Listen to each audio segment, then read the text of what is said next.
அஸ்ஸலாமு அலைக்கும் நண்பர்களே. Friday morning. ஸோ நல்ல சோன் மழை பெய்யுது, நிற்கவே இல்லை. இன்றைக்கி ஹஸ்பண்டுக்கு லீவு, அர்ஷத் குட்டிக்கு மட்டும்தான் லஞ்சு.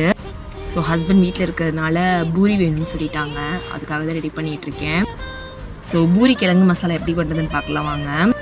ஒரு கடாயில் எண்ணெய், கடுகு, பருப்பு சேர்த்து ஸ்லைஸாக கட் பண்ண வெங்காயம், பச்சை மிளகா, கருவேப்பிலை, ஒரு தக்காளி சேர்த்து நல்லா வதக்கிட்டு கொஞ்சமாக மஞ்சத்தூள், உப்பு சேர்த்துட்டு வேக வச்ச பாசிப்பருப்பு, உருளைக்கிழங்கு நல்லா மசிச்சு சேர்த்துட்டு நல்லா கொதிச்சதும் கொத்தமல்லி தூவி இறக்கிடலாம்.